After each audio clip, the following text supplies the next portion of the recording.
Hey, everybody. Welcome to another episode of Rooted Podcast. I'm so excited today. I finally have Mr. Slade Johnston on this podcast. It has been a bit of a whirlwind getting him on, but, it's a busy time of year for all of us. But this dude has done, I don't know anything, Slade, that you haven't done, man. We got Trips for Trade, Grand Slam Outdoors, this Cooler Comrade. Am I saying that right? Yep, Cooler Comrade, yep. I mean, dude, he's got a patent. I mean, this dude he's got a master's degree. He did go to Alabama, so I don't know how good it is. I'm just We're joking. not a playoff team, Yeah. Well, listen, we trust me, we're going to give you crap about that, okay? Go Big Orange. But, I mean, this guy has done everything. I'm super excited to dive into all that.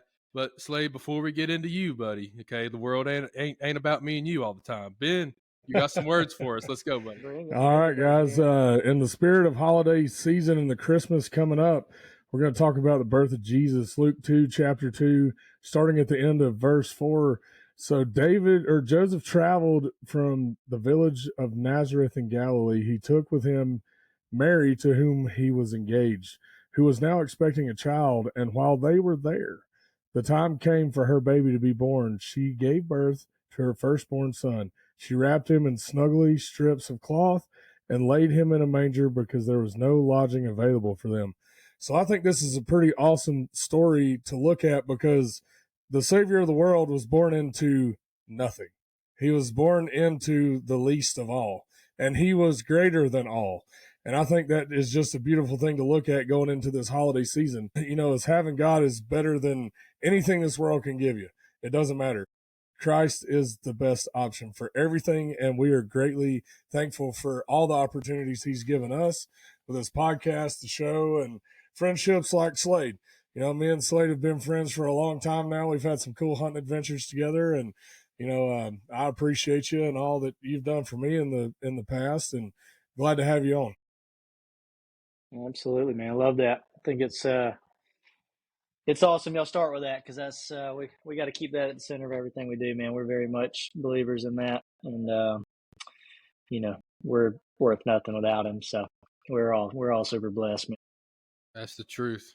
So absolutely. I gotta know, how did you meet up with this hairy feller? I mean, how did this happen? Let's give old Blake Dial a shout on that one. I think. Yeah, old Blake. He's one of my best friends and runs a kind of small scale outfitter in West Alabama, and he's a killer now. You don't put him a turkey in his path, or it's a bad day to be a turkey now. But I think Ben was coming down there and doing some content and stuff, and he just connected the dots and came over and hung with us one morning, and then Ben came back later on and killed a nice buck. I think he had him mounted somewhere. Yeah. I'm looking at him right across the office here. Yeah. One of the nicer bucks that's been killed on our farm, man. It was a beautiful deer. Yeah. So we just stayed in touch over the years, and everybody's obviously gets busier and busier. But yeah, man. I think that's the cool thing about the industry, man. You might not talk to everybody, but one or two times at a trade show every year. But hey, that friendship's still there. If you need something, you can call on me. Absolutely. Yeah, thanks for having me on, guys. Yeah, man. We just pick up right where we left off, and I was thinking earlier today about when me and you and Blake were turkey hunting, and that hog came across the field right at daylight. I thought, because one of y'all said, "Why don't you shoot that pig?" And I thought, man, that's not a bad idea, but I don't want to screw up the turkeys because it was right there when they were about to start gobbling. And I thought, I don't know. Will this bird shot kill that turkey? I don't know. Or that hog? I don't know. But, man, I can just relive that and just see that hog going across that field. And I was like, man, I probably should have killed somebody. Somebody should have killed that pig.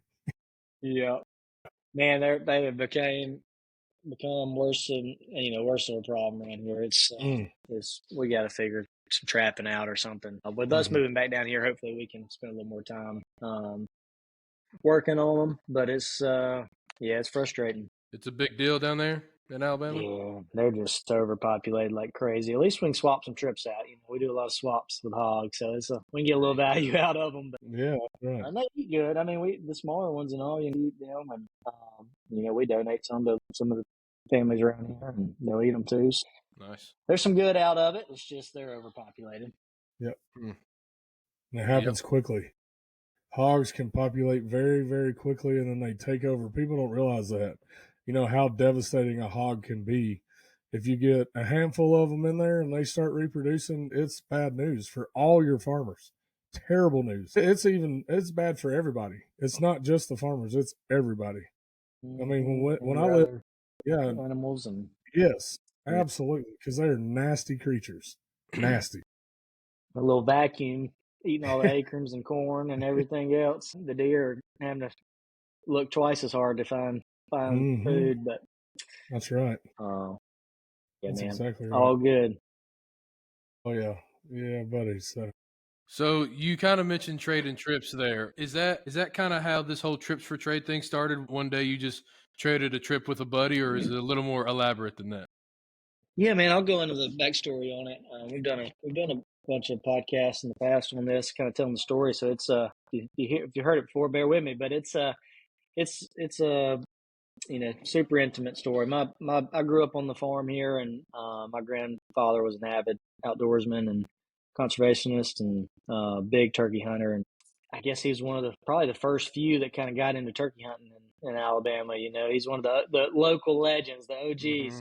And so we had always talked about doing the Grand Slam and chasing turkeys out of state together. And he kind of said once I got to college that we would start doing that together. My senior year of high school, he got sick, and then my freshman year of college, he passed away, and that was my best friend, my hunting buddy. That was the toughest loss I've ever had, and so we, didn't ever get to travel out of state, but so kind of in memory of him, my dad was like, well, look for a few outfitters, and me and you'll go on some trips, kind of start your Grand Slam. Started looking at it, and I was like, man, this is going to be a $10,000 deal for me and Dad both, and all the traveling on. It's just, I didn't want to ask him to pay for that, and I definitely couldn't afford it. So we're like, but we're blessed with incredible resource here. We already love sharing it with folks, and we got really good hunting here at the farm. And so I was like, why don't we just swap a trip? So I found a little the app's not even active anymore, but old hunting app, and saw a guy had posted a picture of a bunch of Miriams in Colorado, and messaged him, and I said, hey man, you want to come kill a eastern in Alabama, and me and my dad come kill a Miriam out there? And he said, man, I don't really care to travel to turkey hunt. He said, but I hear y'all have hogs in Alabama. Any chance I could come shoot a hog and bring his son? And I was like, absolutely. Come kill all of them, And so he came, him and his son killed their first hogs. And me and my dad went out there and started the Grand Slam and found a big old elk shed he let us bring home. And Cool.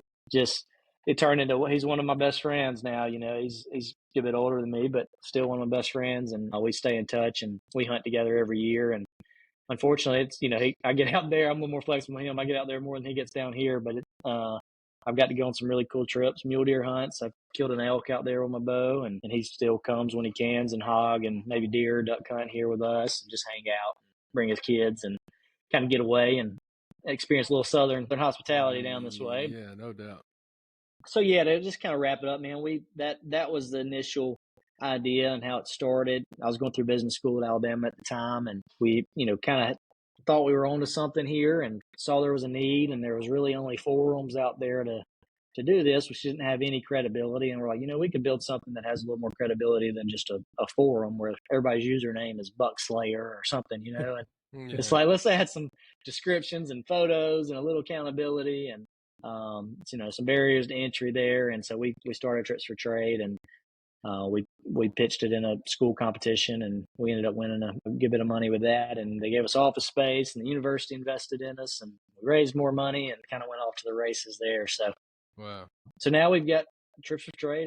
It's a membership model, and we got trips in all 50 states and about 15 different countries now. So just about anywhere you want to go, we've got something pretty cool to do there. And that was the kind of at the same time we had started Grand Slam Outdoors, which was more of a brand, kind of the overarching parent company, if you will. And Gotcha. we sold some hats and T-shirts just to self-fund the initial prototype, basically the MVP for Trips for Trade, and getting it off the ground and until it could have the legs to kind of stand on its own and create its own LLC and all. So anyways, a lot of business stuff there, but I love it, dude. We've been hustling for a long time, and I've just super passionate, man. Got other businesses as well, and real estate, and kind of anything outdoors related. We film with Sequin guys some, and help those guys on the business side a little bit. And it's been, any way I can kind of keep my hands on something hunting related, I'm interested in it. So a lot of irons in the fire, but we're having fun. Well, that's just part of the fun, right? It's just, some days my wife's like, do you not have enough to do? I'm like, I don't know, honey. We're just doing it, And that's just, whenever you find something like that and realize that it's scalable, that's got to be a pretty exciting feeling, I'm sure. Yeah, man, it's a neat business. It's very, very low maintenance. We're still trying to figure out how to grow it quicker, but it's all, with any business, that's always a struggle. But still growing and adding new trips and members, and seeing people have successful swaps, and just some of the cool testimonies, man. Even if it don't ever get any bigger than it is right now, it's what it's already done for folks. And we've got some guys that have became best friends and business partners, and I've just seen some really cool success stories out of the relationships and experiences people have had on the site. That's awesome. That's one of the things I love to talk about most when it's hunting related is anytime you get to spend out in the woods with like-minded men, you forge a friendship that is not soon going to be let go, or, it's usually very, very solid, and you're going to be friends for a lifetime. Yep.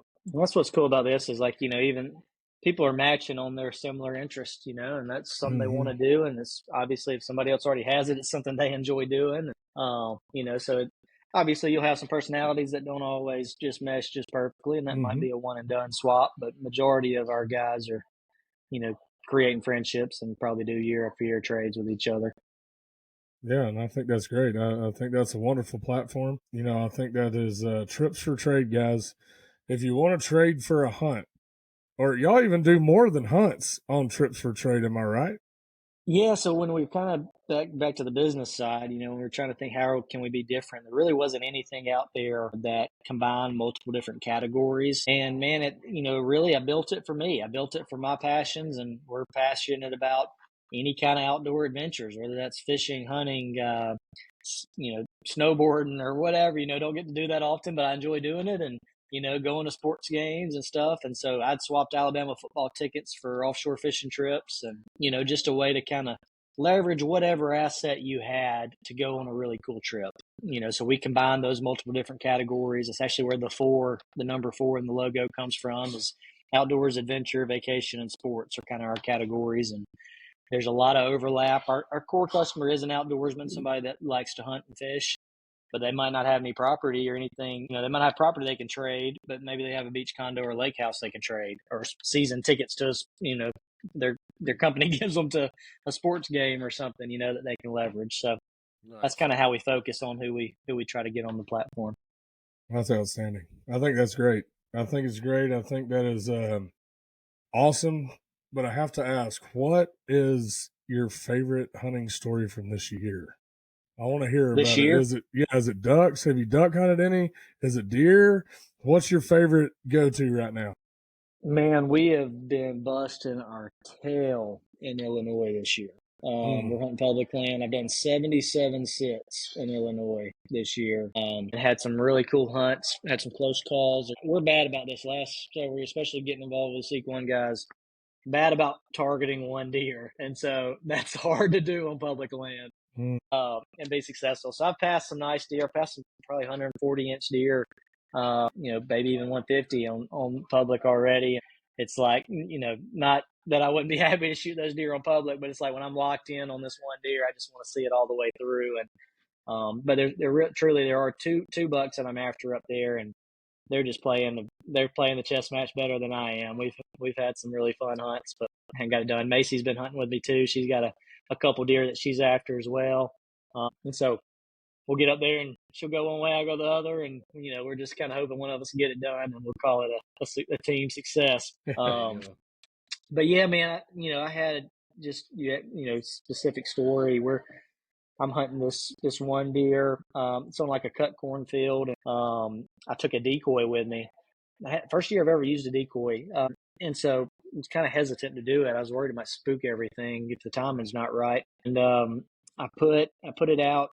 I'm hunting from the ground because there's not a good spot to hunt from a tree right here. So I brushed in a really really deadly little ground blind in the middle of a briar thicket. And it was kind of fun anyways, just brushing in there. The decoy is only like 10 yards from me. I was like, I want them to get in bow range if it's going to happen. And this old bully buck came in there, and he's probably 140 inches. I mean, he's an awesome buck, just mature buck. If I didn't know the other deer around, I would have shot him all day long. And he came in there and he got arm's reach from my little ground blind, squaring up on that decoy, and started, raking his leg, scraping the ground with his leg, like almost making a scrape, and getting ready to charge, and, just bristled up. And to be at ground level with no blind, nothing in between you, and that deer is at 3 yards, that was a lot of fun, man. That was one of my favorite hunts this year for sure. You have a lot more hold off than me, because I would have killed that deer. Yeah, I don't kill a lot, Dan, actually. I'm pretty dang picky, and it leads to not killing a lot of stuff. But we have some fun encounters, and we chase them pretty hard. We chase some big deer, and, a lot of times the big deer win. So, but that's part of my passion, man. We, like I said, grew up on the farm, very fortunate to kill the pile of animals here growing up. And so for me, it's about the pursuit of one target buck and trying to outsmart him. I get that. Unfortunately, that doesn't happen a lot.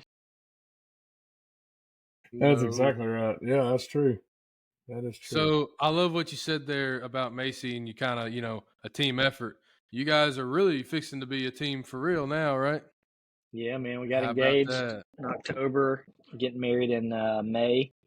And so we're going to move into the house. Yeah, it's the end. Alabama will be out end of May, so there'll be still some in places. We might do a little turkey hunting, fly fishing honeymoon or something. I don't know. There you go. That's kind of our speed. We're not good at just sitting around. We like to be on the go doing something. I heard that. Anyways, we are going to be probably not traveling quite as much this spring because we're planning a wedding, but I've been there, buddy. We'll still be hunting in Alabama every day, if nothing else. Oh, that's amazing, exactly, dude. Right. Congratulations to that. Yes. Seriously, your life's going to change for the better forever, my friend. Oh, yeah. Yep. Sure will. Appreciate it, man. We're looking forward to it. We just a lot of got the core values and qualities that we're looking for in each other, man. So we're super excited about just having hopefully an impactful life and making a difference and having fun along the way. It's all we can do. I think y'all have done a pretty good job of that so far too. Thank you, man. Yeah, absolutely. We're very intentional about making the most of every day. So absolutely. Otherwise, what's the point? I mean, yep. If you're not living to live, then what are you living for? So speaking of being intentional, I've got to know, dude. I've been wondering this all day when I knew that this podcast was going to happen. I'm not going to lie. I've met some people that have had patents, but I've never talked to someone about how it works. It's got to be tedious and awful. It can't be all sunshine and rainbows. Or is it? I don't think there's anything fun about it, except for your personal bragging rights that you got it at the end. I mean, for me as a kid and, growing up with Shark Tank and, seeing that all the time, it's always just been a personal goal. I just wanted to have a patent, and big idea guy. I've got a ton of ideas, got a ton we still want to eventually do in my lifetime. So it wasn't, it was just a personal goal, and, had the idea for the koozies. And when I was in high school, and we actually my goal was just to sell it to Yeti. I was just going to call Yeti and try to sell it to them. And I didn't have a clue how everything worked, but I actually got introduced to Roy, one of the original founders. He connected me with an SVP, and this is, right into college. And I'm thinking, like, this is it, this is easy. And they were like, yeah, unless you have a patent, owe you anything if you tell us what your idea is.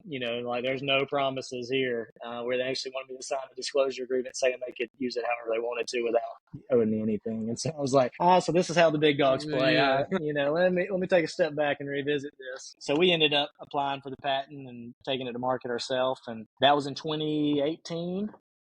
We just got a patent this year, so 6 years getting the patent. Had a lot of a lot of pushback, but there's just so much dead time in that. Like, you get pushback from designs or whatever, and then it could be 6 months before they look at it again. And so it's like just a lot of dead time and trying to make it happen, but still pretty cool, man.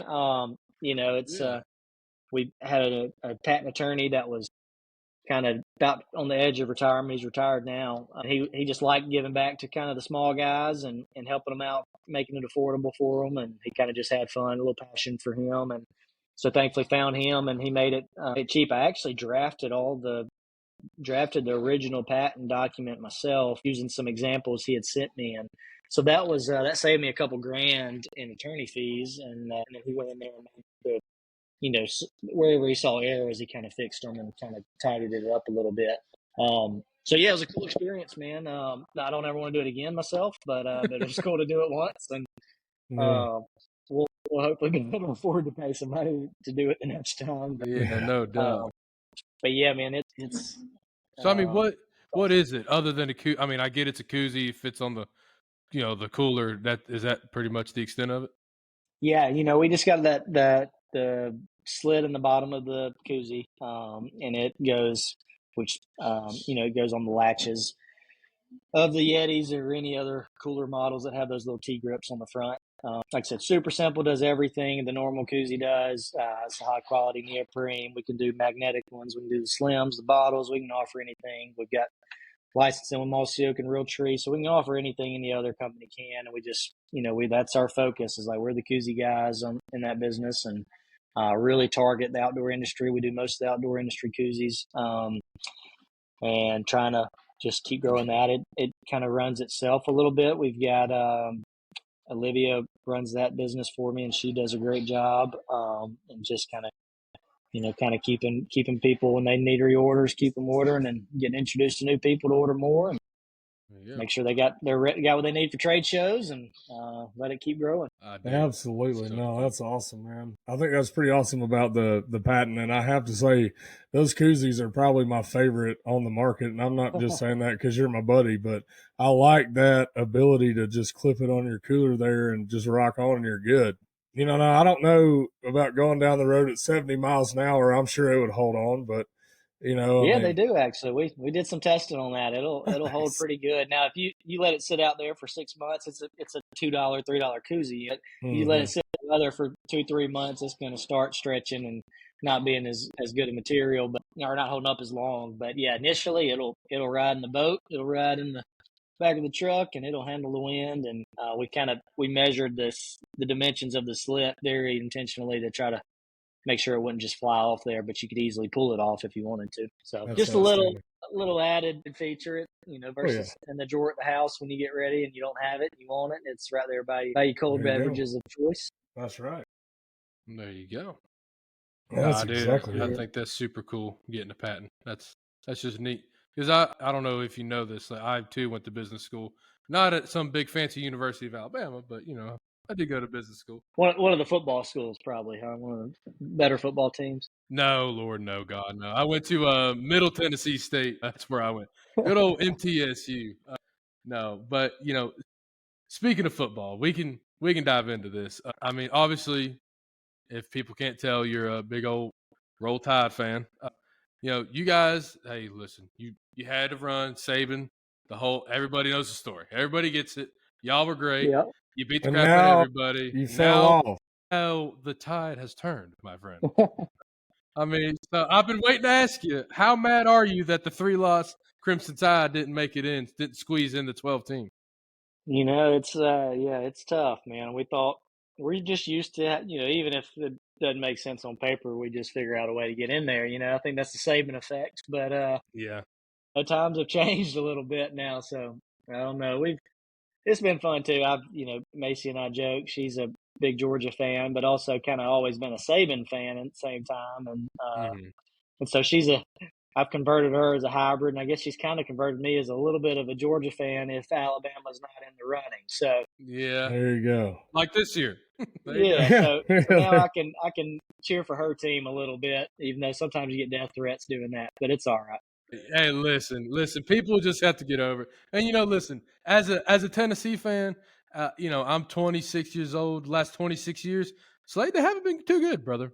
We've been struggling a lot. Yeah. So if I get one year to poke some fun at an Alabama fan, then, I know the next 20 may not go my way. But if this year's going good, I'm going to take it while I got it. Same for being an Auburn fan. We lose a lot. I mean, we are constantly on the losing train.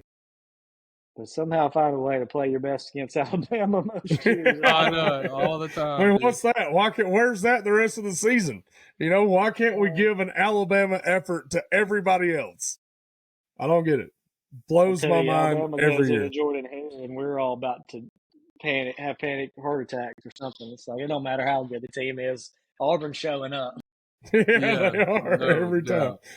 Every time. It's a game every single year. Well, what kind of y'all got any more cool hunts coming up, or y'all going back to Illinois in January, or what y'all got planned for the rest of the year?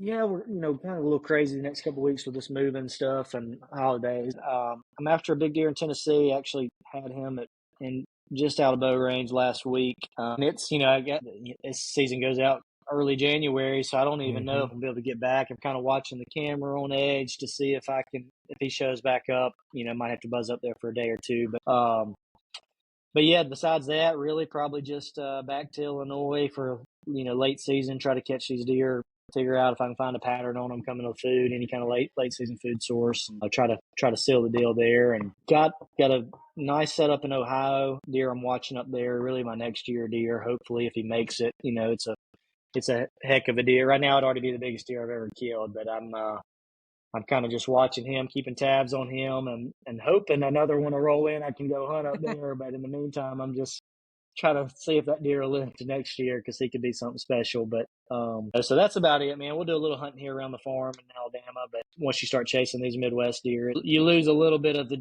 drive or anticipation of a big buck walking out here. But we'll still have fun, and especially try to get Macy a buck or two before it's all over with. Just have some fun. We're taking my little nephews are getting into hunting, so we're taking them. There you go. Nice. Just have some fun with it.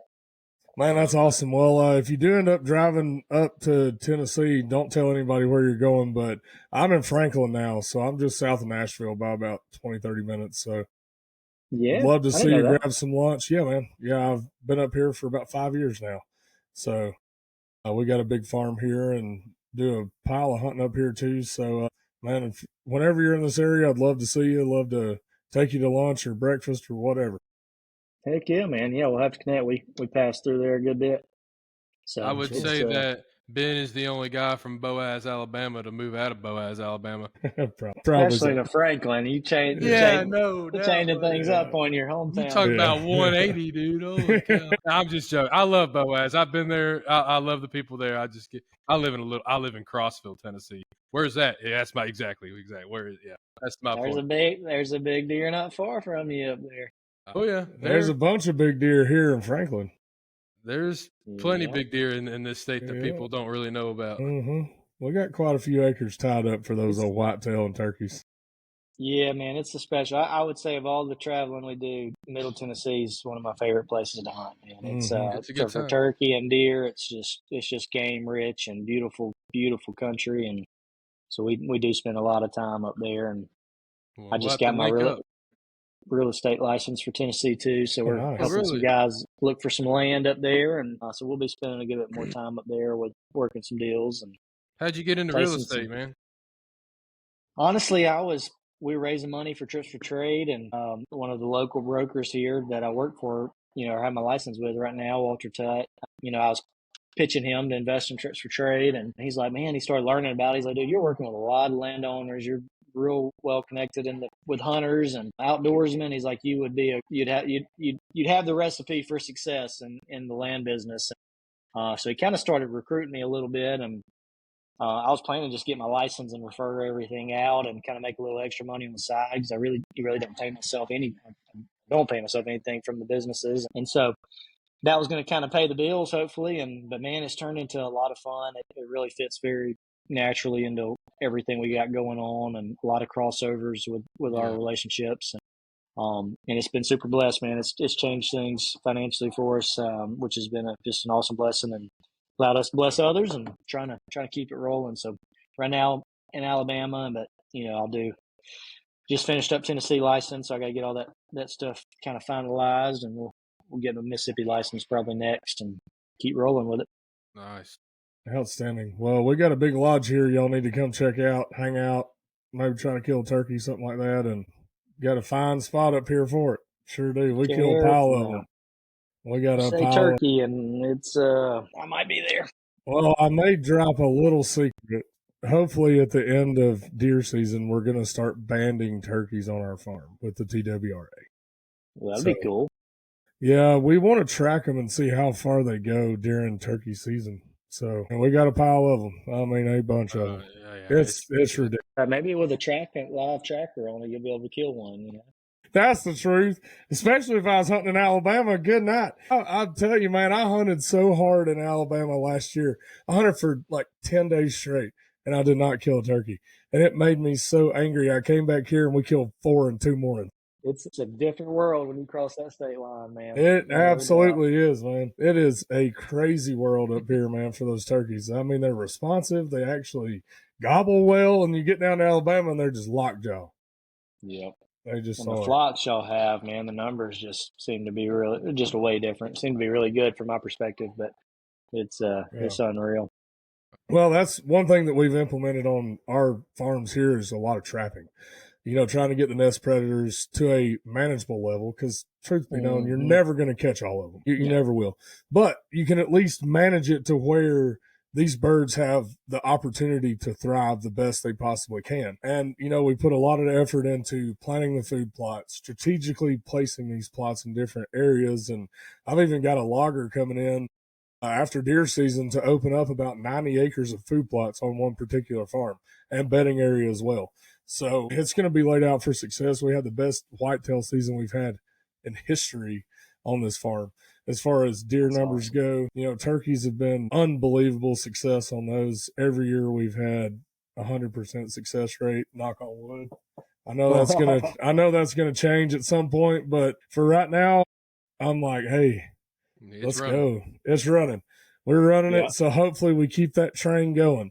I'm sure it'll change eventually, but I feel like if we keep doing it right and, you know, keep investing the time and the effort into making these properties suitable for turkeys and deer to thrive, then it's only going to get better.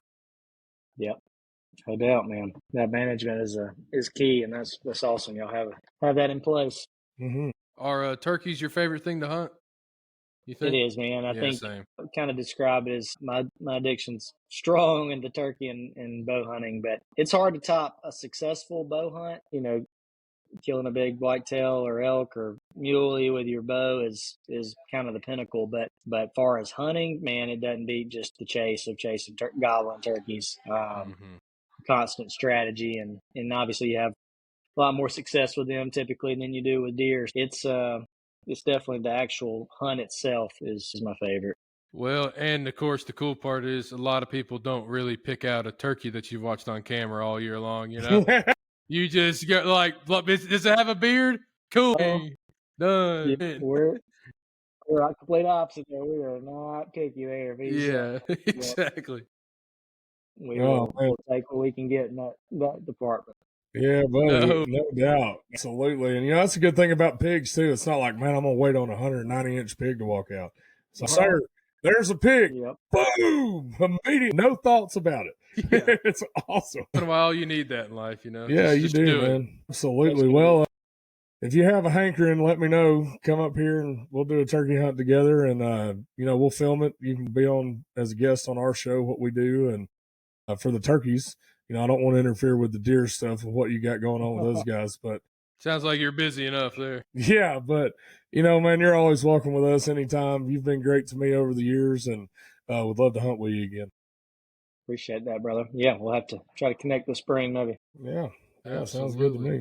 So, hey, I do gotta ask, how did you meet the Seek One dudes, and what do you do there? How does that all work out? Yeah, so we, man. Let's see. Lee and I got connected at maybe a ATA show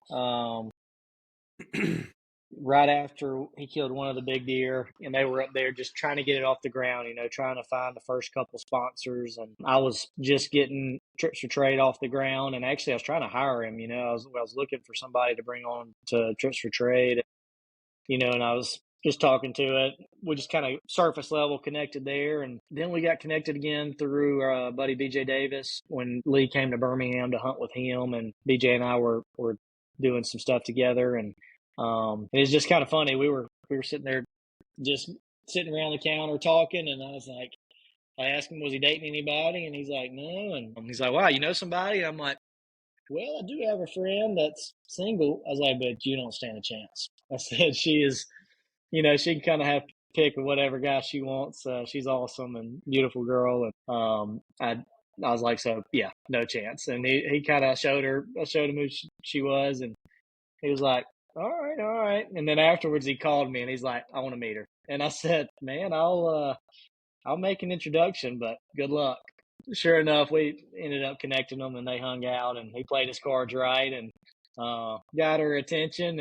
Anyways, now they're engaged and getting married in this spring as well. So that How was about kind of, that? that was kind of the initial of really just building a relationship and, becoming good buddies and spending a lot of time together. And they were, obviously Seek One turned into just a rocket ship and they were rapidly growing and kind of, neither one of them had really ran a business before and they're kind of doing their own things and just needed a little help. And so coming from a business background, I offered some just general help wherever I could on trying to get some things off the ground, working on the venison project, working on different getting accounting set up and just trying to turning a YouTube channel into a business and being an extra set of hands and somebody to bounce ideas off of. And then honestly, my real estate started blowing up and I didn't have time to spend as much time with them. So had to take a little bit of a step back on the business side and done a little bit of content with them now. So we still do some filming and all. And if I kill a big deer and we got a cool story, they'll use it. And so kind of like a contractor from that standpoint. But anyways, we're just real good friends. And, we hunt a lot together and we're all equally obsessed with chasing these big deer and the stories and what comes with that. So it's been a fun group of guys to call friends and see have the success they're having. So we're Man, loving it. they all seem like great dudes. We met them there in Alabama at that trade show, and I mean they all seem cool. So that's the thing with me with being in the hunting industry is that I've noticed is at least all the good people. There's always some bad apples in there, but most of the time everybody's there to help everybody, and I think that's what really makes this a cool industry because as you know, it's tiny enough as it is. So if you try to make enemies in this thing, it doesn't take long for that to go around. Yeah, that's something we're same deal. Bitch, just try to be super, especially at their scale. Trying to be super careful with how you treat people and what you're associated with, just because it doesn't take long to be, for a reputation to get around the industry. And so, yeah, some great guys, man. They try to obviously they can't be there for every single person. They get reached out to a lot for a lot of different things, but they definitely try to give back and help out where they can and make a difference. And they're definitely doing it. So it's cool to watch them have the success they're having. Yeah, Absolutely. for sure. I think it's great. it's just important to be nice. It is. Yep, man. I think it's all just a rat race. If we're just trying to just see what all we can do. Obviously, we all want to be successful and have success. Right. Well, there's enough pie to go around, man. There's plenty. It's about the relationships, and that's something that we really love is the relationships we built in this industry. Absolutely. Same here. Couldn't agree more with that statement. For sure. So it looks like, do you have any other businesses that you're going to start? I mean, surely there's one more you could squeeze in there. No, yeah, we actually are working on another. We've got a provisional patent on another idea for turkey hunting that eventually spin off as its own entity once it gets legs. But still a lot of moving parts for that. The technology's out there. We just got to figure out how to put it all together to do what I want to do with it. And so, and just like I said, being very busy, it's definitely moving at a lot slower pace than I want it to. But yeah, that's kind of my goal, man. Real estate pays the bills, and the other companies, I kind of like to get them to where they can either run themselves or bring somebody in to run the day to day, and eventually, find somebody to partner with to really scale it, or somebody might want to acquire it and take it to the next level and keep a little equity there and start the next thing. That's kind of my dreams. Initially I wanted to grow the biggest company in the outdoor industry, and I realized when you're in that position, you don't get to hunt a lot yourself, and you're really just managing people. And so I'm kind of that starter level. Let me get this thing started, get the idea into fruition, so somebody can see the potential for it, and then try to find somebody that can take it to the next level, and then I'll start the next thing. Yeah. Being the head honcho sometimes isn't all what it's cracked up to be. That's the truth. Yep, he could pay off in the long run, but you gotta put in the years of sacrifice and to get it there, and so it's not easy. Nothing easy about it. No, not at all. Nothing easy about that life at all. Good grief.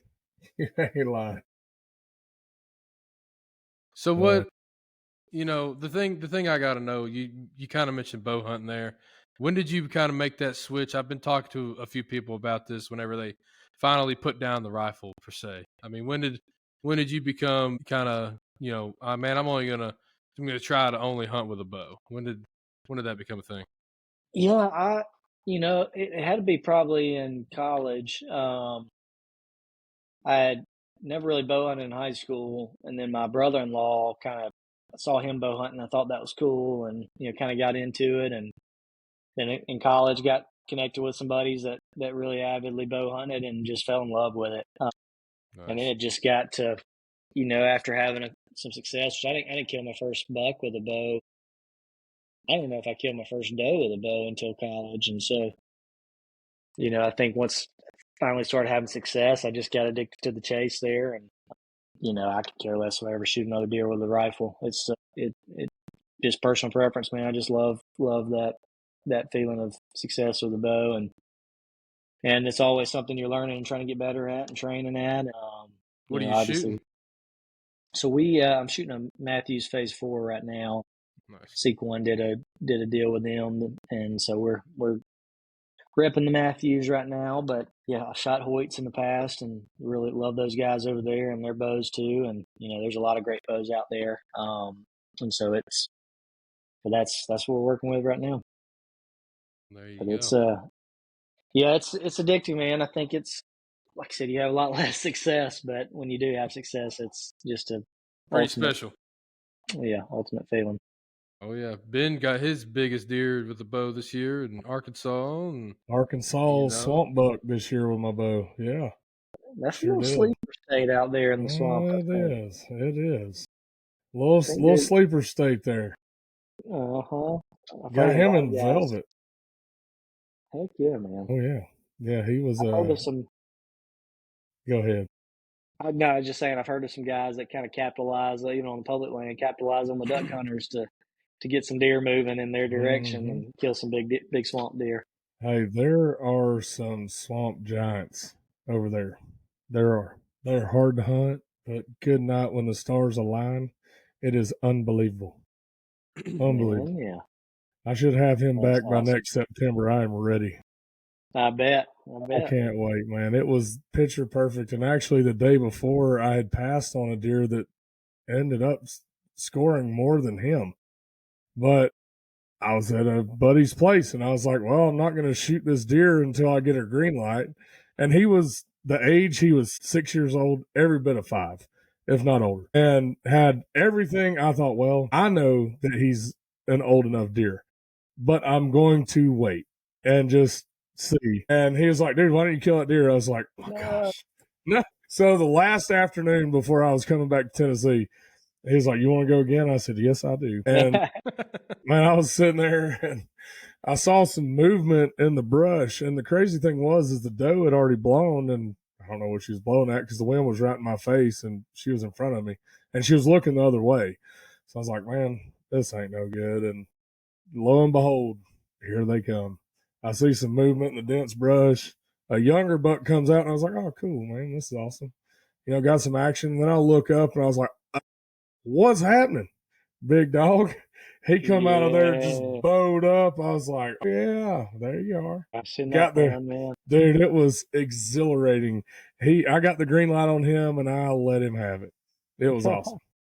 He didn't go 50 yards. He didn't go 50. Awesome. It was fantastic. I was so full of adrenaline.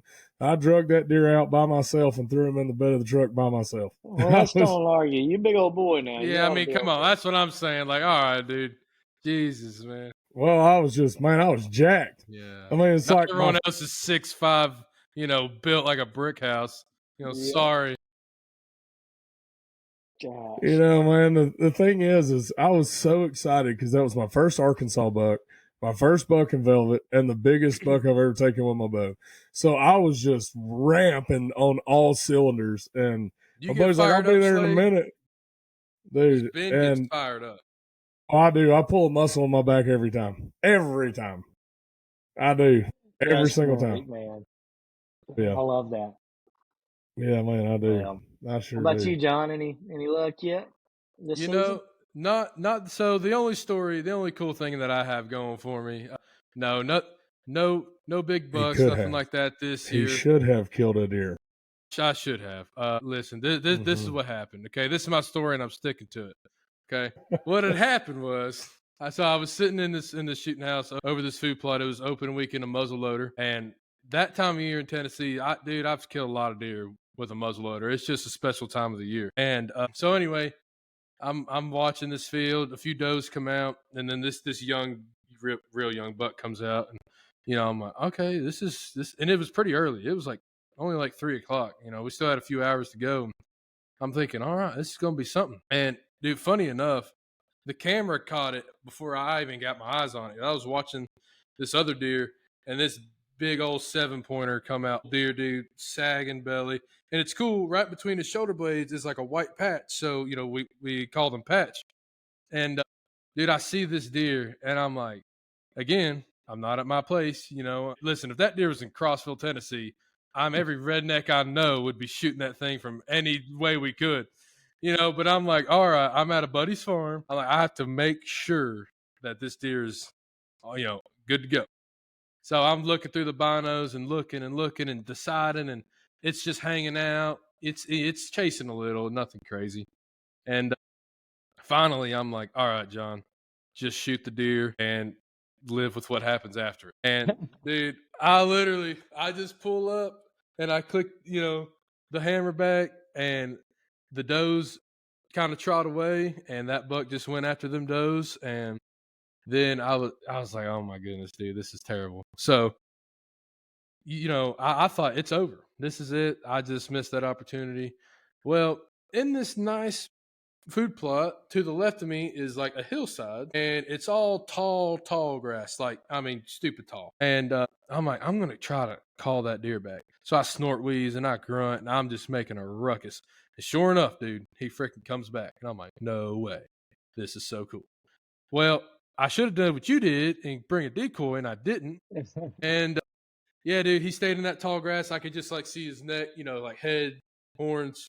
He never did give me a shot. And dude, after that, this season, Slade, I've done a lot of taking people. My wife's uncle, a family friend. I've gotten a bunch of people on their first deer. The one dude, he just shot this little spike, but man, you would have thought he shot a 200-inch deer. It was his first deer in 30-something years. The last time he went, it's just these kind of stories. Like, the last time he went was with his dad. His dad died when he was young. It's cool stories like that. That's what I've done a lot of this year. I really haven't hunted a lot for myself. That's been, I've maybe sat, I don't know, dude, 5 or 6 times for me. And I've sat, 100 times for other people. So, I don't know why this year I just I don't know. It's meant more to me to do that. But with all that said, the past 4 days, I've had a pretty decent deer daylight, and he keeps daylight like twice a day. And I'm like, all right, I'm nice, but I'm not an idiot, So, I believe this weekend that hopefully, if ever the stars align, that deer's going to hit the dirt. So that's kind of my game plan there. Well, Slade, he left out a little portion of that story a minute ago. Hey, I didn't lie. I just didn't tell the whole truth. You know what I'm saying? Slade, you've been there. You just skimmed it. So he came back to the lodge and showed me that video, and I looked at John and I said, why did you not shoot that deer? I was like, what? I was like, I had him on video for like 5 minutes. Every day of the week. Like, no questions asked. Kill that deer. So I have been giving him a hard time ever since about not killing that deer. Has been awesome. I tried, whenever I decided it was too late. And then, you think anybody's seen that deer since that day? No, of course not. Why would you? Yeah, great. Fantastic. She's going to just get older and older. I'm thinking, hey, next year, Patch, he's going to have double the horn and double the size patch. That's what I'm hoping. There you go. There you go. go. Make a little pie ball in him there. You know, that's the crazy thing about the deer at that farm down there. We've got several that I've named Socks and like Socks Junior and stuff like that because they have white that comes all the way up to their first joint of their front legs. And I actually killed one the other day. There's two of them that are I consider coal bucks. One side's perfect. The other side comes up and is just a fork. Big old blade, thick, heavy mass fork. Yeah. And then he's got a brother that's identical to him. He just has one more point that comes off the back. It's unbelievable. And there's two of them, exactly the same genetic, exactly the same structure. Turns out I ended up killing one the other day. That episode will be coming out soon, but it was pretty wild. Shot him at 12:30 midday. It was awesome. Yeah.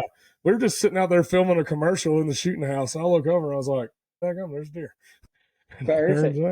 Turns out he hit the dirt. Man. Yeah, man. So it's pretty cool, man. But we'd love to have you up here sometime. So you and Macy both, man. Y'all can come up, hang out, and we'd have a good time. Absolutely, man. Yeah, well, thank you. Hey, one real quick thing before I know we're kind of getting into the wee hours here. You said you're a big turkey hunter and that's your favorite thing. Have you ever planted chufa? I ask this question to everybody. Have you ever planted chufa for turkeys? Not here at our farm because of the hogs. Really? Yeah. Hogs will destroy chufa. Yes, they do. I've hunted some chufa fields that other people have planted, and I know turkeys love them, but we hadn't even wasted our time with it because of how bad the hogs are here. I'll be daggum. I didn't realize. I guess they just tear it up, huh? They love it just they as much as it up turkeys. Root it all up and just attracts them in there, man.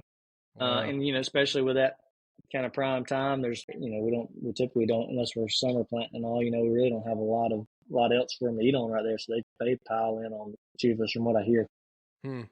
As I'll tell you, dude, it's a cheat code over here. It should be legal. I'm like, this is legal, right? I mean, no one's stopping me from doing this. This is crazy. It's insane, man. We've talked about it, and even moving back down here, might try to fence off a couple acres or something, and have a low fence that the hogs hopefully won't get over and plant some stuff like that. It's a good idea. But, just electric fence works too on them pigs. Oh, yeah. Zap that nose one good time. I hope they run the opposite way and not through it. Yeah, that's true. Yeah, no doubt. Tear it up, and then the rest of them come in easy. Yeah, no doubt. Oh my goodness. Well, man, I really hope that this was good for you. I know it was amazing for us this episode, and hopefully we can do this again. And hopefully by the time this episode comes out, Tennessee's about 2 or 3 rounds deep, looking straight to a natty. So that's about what I'm hoping. I hear you. Well, man, I appreciate you guys having me. It's a lot of fun. Good catching up, and love what y'all doing, man. Love keeping Jesus at the center of it, and that's what we try to do. Using it for a little testimony there and witnessing. So keep doing what you're doing, guys. Absolutely, man. And tell everybody where they can find the Trips for Trade and Cooler Comadre. Yeah, man. Tripsfortrade.com, coolercomrade.com. Instagram, just social media is just Slade Johnston. You can find anything you want to there. So it's all linked and it's out there. So if you want to find it, it won't take you long to find it. There you go. There you go. We got it. All right. Well, as always, you guys can find us anywhere that you listen to podcasts. We're all over social media, Facebook, Instagram, YouTube, TikTok, all the fun places. Remember, we got a merch store, rootedtelevision.com. Click the merch, get you some sweet gear. So, Ben, you got anything else, man? No, sir. With that, the redneck is out. See y'all.